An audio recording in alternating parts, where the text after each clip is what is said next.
Oh, hello there. Yes, well, hot and sticky yesterday, wasn't it? I imagine it was the same in Paris, what with the old, smoking fires from trains and the Olympics, one way or another. We'll return to the Olympics via a particular individual in just a second. Anyway, yesterday I was intrigued to see that Joshua Sutcliffe, hot from his losing again at court, getting interviewed on GB News. Yes, and explaining to a willing audience about how wronged he was, obviously. Even though the court's decided twice that he's wrong, apparently God is still right, because God is on his side. Anyway, my Article 9 and 10 rights were completely disregarded.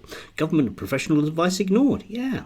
Just the law upheld, presumably. Anyway, instead I was told I should have celebrated the child's transition. Yes, it was a pantomime court. Indeed. Do have to love the fact that Joshua there is wearing pink, white and blue.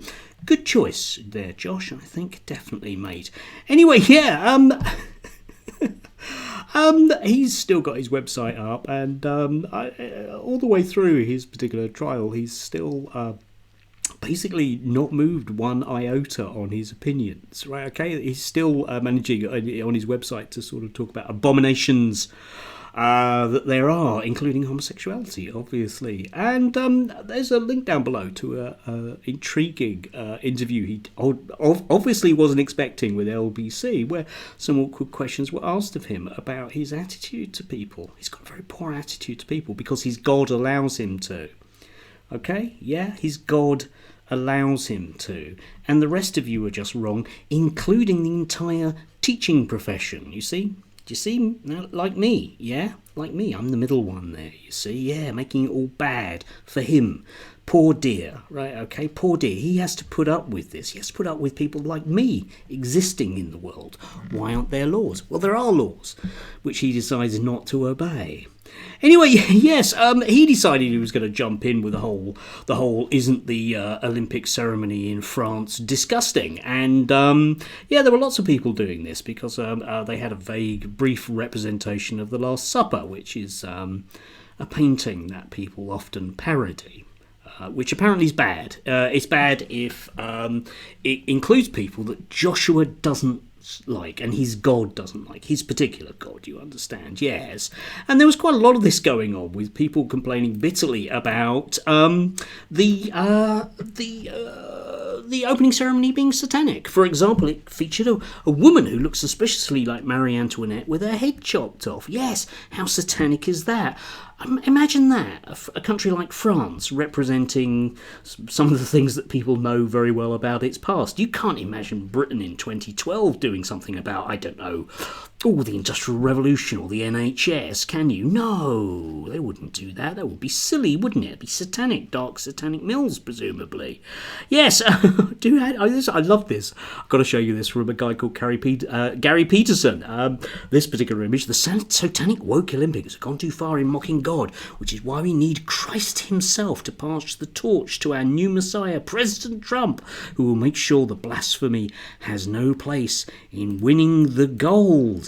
Yes, with no sense of irony whatsoever. You notice that? I mean, these religious people just don't seem to have any ability to have a level of self-reflection, like Mr. Sutcliffe, of course, who continues to say, yeah, but they are abominable, and God hates you.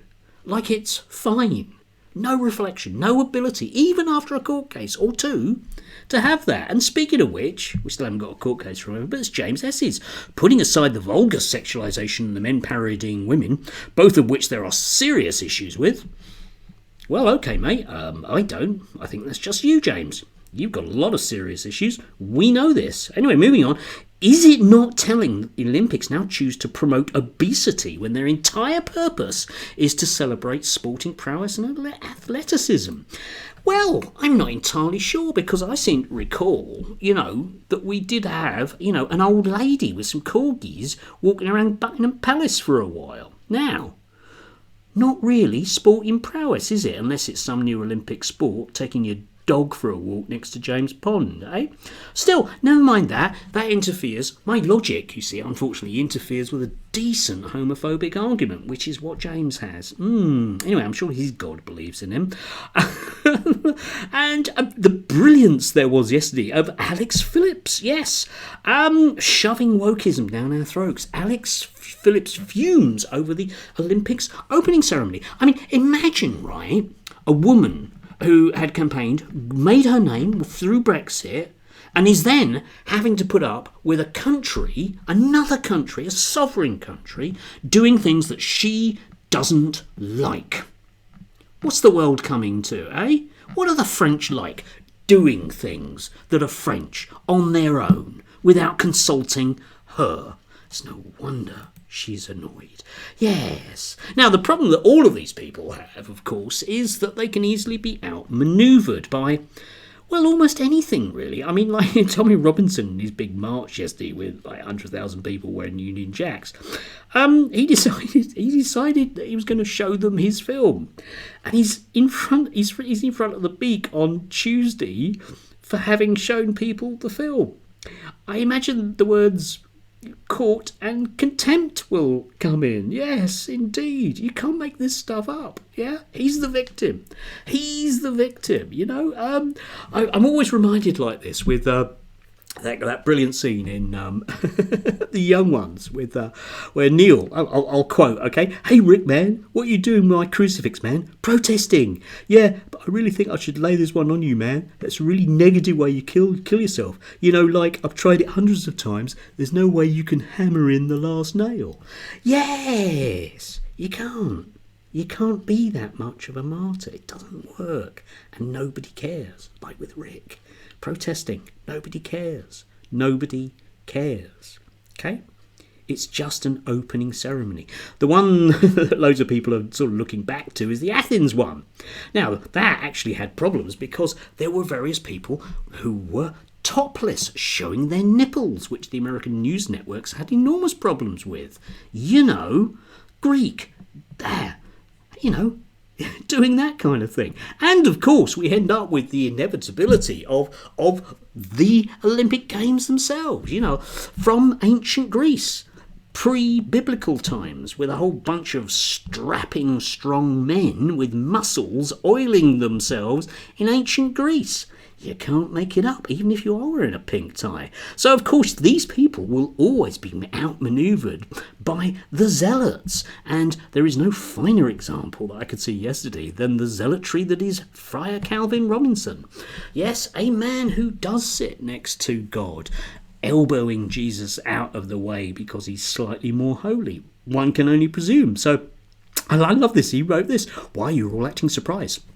They had told us the Olympics was a pagan festival. It's anti-Christian in nature. They offered it up to false gods.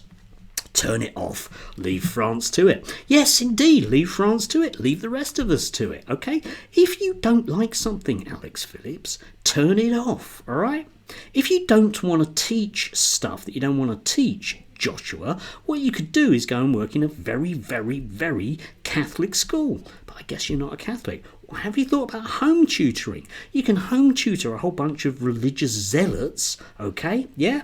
In their own homes. And that way you don't have to worry about telling them about abominations. But obviously not. The world has to fit around these people, including entire nations and how they represent themselves. And woe betide anybody that features a fat lady. How disgusting. I was shocked. I was so shocked, I carried on watching for another hour and a half. Anyway, do have a lovely Sunday. Do remember to go to the church today, and do remember, whatever you do, to make sure that you are praying and obeying the right deity. Please do. Anyway, do have a lovely Sunday, if you can. Sticky, innit? Warm. Too warm. Too warm. My cat's unhappy. Yeah, too warm.